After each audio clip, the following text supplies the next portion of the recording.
Welcome to Millie and Charlotte Chat On. We're just two earthy old birds with a lot to say. We start in the garden and we see where it leads us. So, let's chat on. We were talking about grass in our little niche over there, and we thought we'd find another niche. So this is my little west-facing corner, so we can get the evening sun, such as it is. You have many niches in your garden. I like to sit down a lot because I'm quite lazy. But I do like a niche. But they all have their own, like, little character, don't they? That's what's... Yeah. It's very much my mum's garden. You remember my mum's garden? It was lots of little rooms, and you know it was fun because I when I do designs, quite a lot of clients will say, "Oh, I can't believe how much you packed in." But it's quite fun because if you do the room thing without making it look too obviously like rooms, it does. So the sort of theme of this is bright colours. We've got clashing oranges and purples over there, and then we've got my bright pink phlox here, which is not adapting well. Phloxes do not like hot weather. But anyway, they smell delightful. It smells lovely. It smells lovely in the evening. So yeah, this is... Oh, look, hummingbird moth. First time I've seen one. Oh, wow. Hello. Someone shared one on Instagram yesterday. I was like, when's mine coming? Whoa. Hello, mate. I had them last year. Beautiful. Oh. Yeah, I've had gatekeeper butterflies this week. Have you? Yes. Excellent. And we saw the painted lady. Yep. Earlier. And lots of cabbage whites, which are welcome here because I don't grow cabbages, so that's fine. I'm quite taken with that. Yeah, that's we're really rather. No, we're going to make a whole podcast. Podcast. Whole podcast. Look at his little proboscis. I do like a moth with a big proboscis, don't you? I love them. Yes. Absolutely. They look otherworldly, don't they? Oh, wow! And they're really loud. Yeah. Did you hear it? Like, no, I didn't. Like really low. I'd love to have an elephant. Oh, wow, that was... I've not had one of those close yet. encounter. Wow. So my friend Louise, I was talking about my friend Louise, who's a beekeeper. Yep. She puts out a moth trap on a fairly regular basis. Apparently, if you are a moth enthusiast, you should always put them out on a Friday.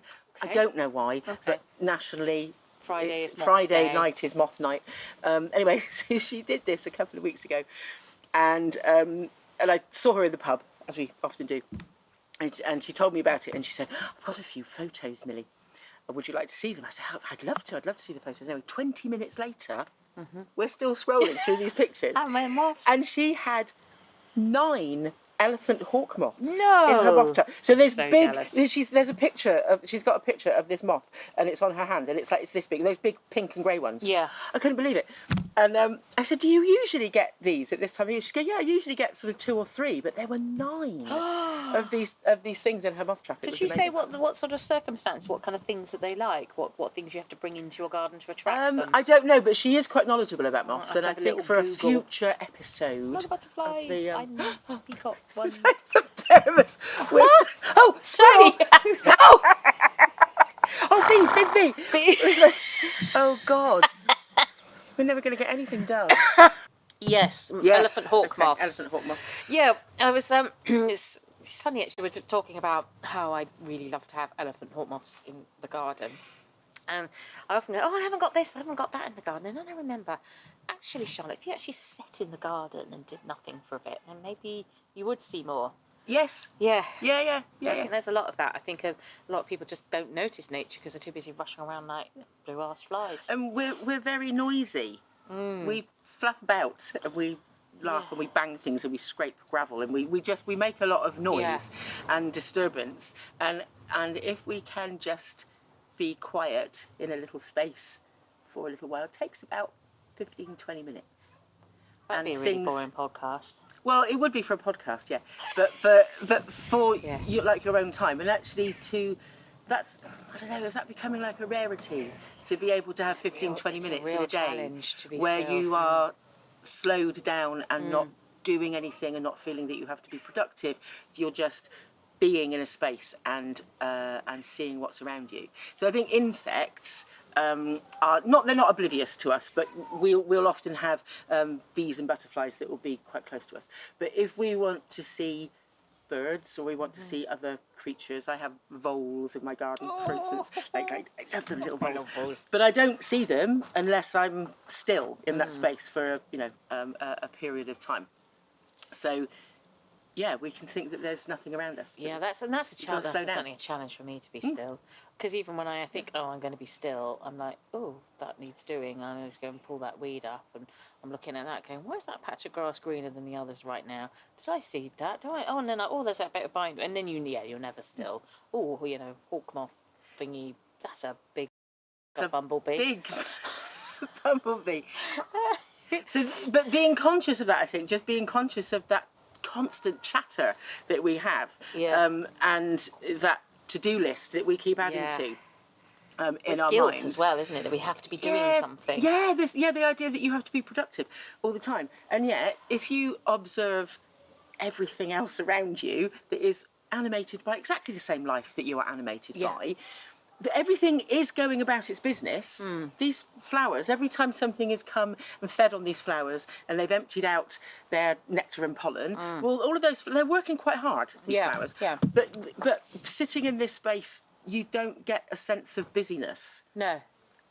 Does that make sense? So everything is doing what it has to do. It's doing what's necessary. It's in this kind of constant state of observation and response. But it's not feeling guilty because it's had a little rest. There's no rush. No. It's not going to refill its flowers before something's come along and had a drink, because there's no point. Yeah. They're not hoarding stuff. They're not workaholics. No. They're just doing what's necessary. Yes. Do you know what I mean? They're not judging other people. No. They're not. Yeah. And these be more flower. Yeah, absolutely. And these verbenas are not looking at those roses and going, God, I wish I was a rose. Yes. They're just being the best version of verbena that they can be. These, honeysuckles and things growing up here, I don't imagine that they're going, oh, look, they're getting in my way. Yeah. I want to chop them down and eradicate them because I want it to all be about me. Yes. Right? Nothing is doing that. No, you're just working together. Yeah, and they're just kind of finding a way to be together in some sort of harmonious. Yes. It's funny, there was a discussion on Instagram about Bindweed. There was a post on Instagram. It was an influencer. God preserve me from influencers. Anyway, he was talking, he had, 50,000 followers, quite a big following, might be more than that. And he was going, I've got the greatest thing for bindweed. You just put canes in and then the bindweed grows up. And I thought, oh yeah, I've heard that. That's been a well-known thing I remember Q doing that. And then he got out the glyphosate, didn't he? Oh, please God. So he was smiling away. He's just like, put a plastic bag, spray glyphosate in the bag and wrap it round the thing. Wrap it round the cane and then the bindweed will die. And he had hundreds and hundreds of comments going, oh my God, that's brilliant. I'm going to do this. I'm going to do that. What did you use? What chemical did you use? This, that. Oh, at last I found the answer to my bindweed problems. And it just boiled my because it's also what a massive ball ache. So now I've got to sit and look at a ton of plastic bags and canes in my garden and dead bindweed. So you've still got to pull the bindweed up because it's not going to disappear into nothing. It's going to be just there and brown. And so some smart, I'm obviously like me, because you know me, I can't shut up and just scroll. I had to get into an argument with him. Did you have a word? I did. He didn't reply, but lots of other people had a go at me. Oh, that'll be. Oh no, it's bins, not the army. I did, and they were like, "Well, what are you going to do about the bindweed?" There is a reason to my tangent. I've gone off that. I know. And I was just like, I'm just gonna let it grow, really. Oh, but it strangles everything. I said, does it though? Does it actually strangle everything? It uses it to grow up. So it's just doing, that's what I was thinking. It's like, I'm looking, you showed me the honeysuckle. I can see this bindweed growing right up the honeysuckle. But the honeysuckle beneath it is still perfectly fine. Yeah. They're just working together.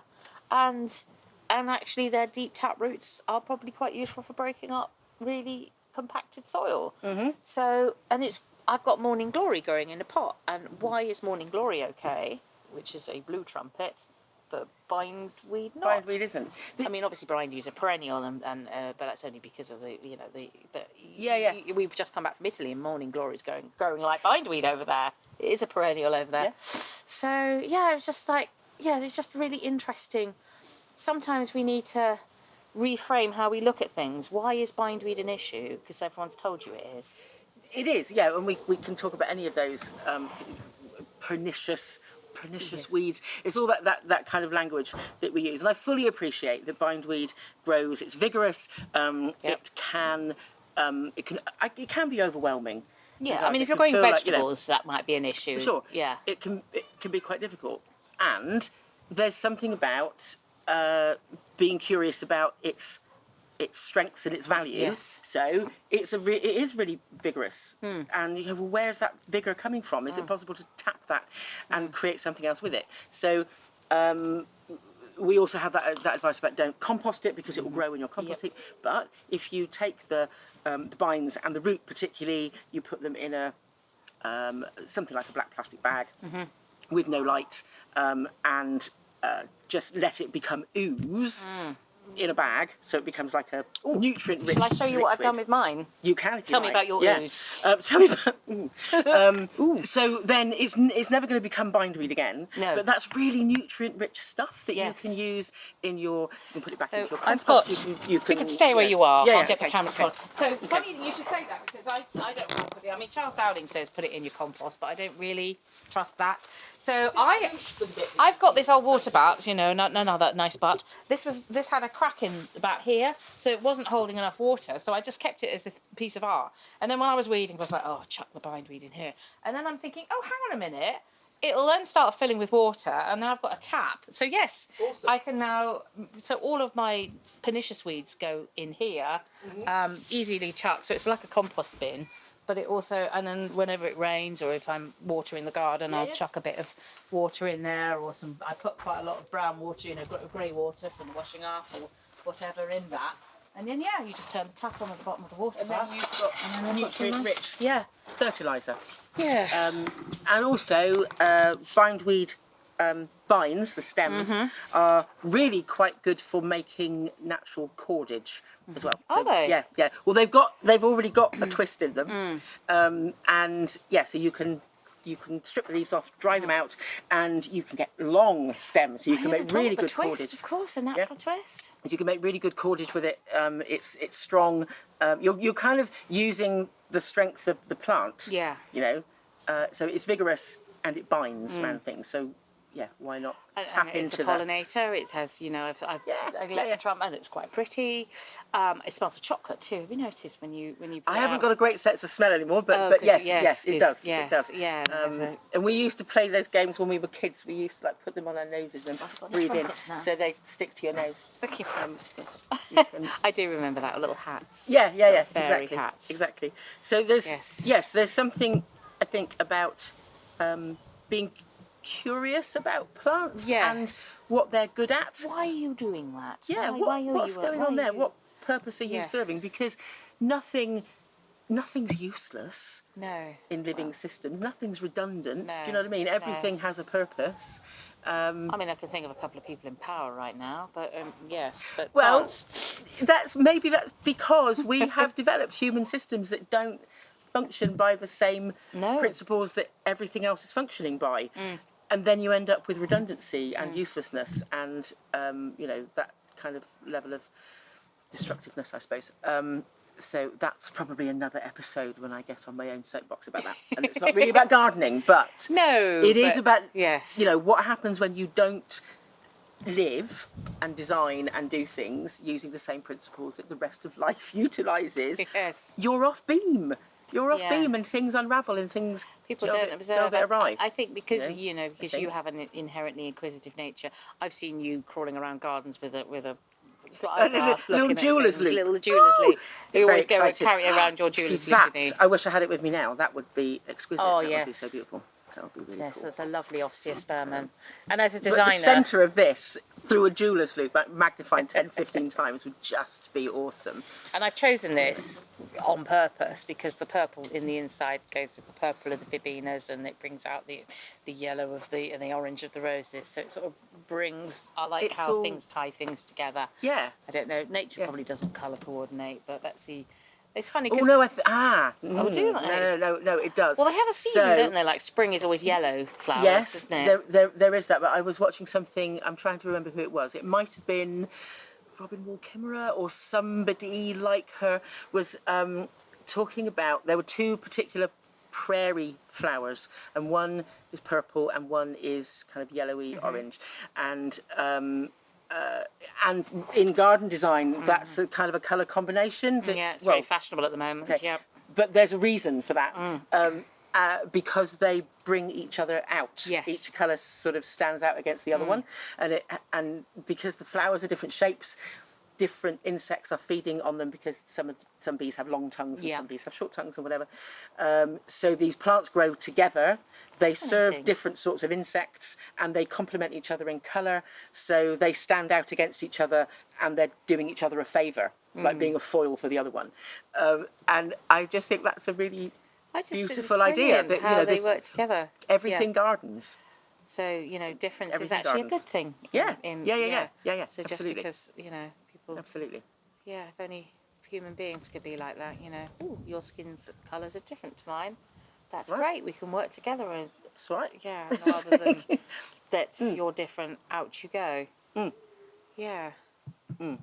See, that's another whole episode probably. Yes. About we never got to talk about marginals. Find Your Niche. Should we do that in another episode? We can do that in another episode, yes. Because we got sidetracked by, by moths. And squirrel! Oh no.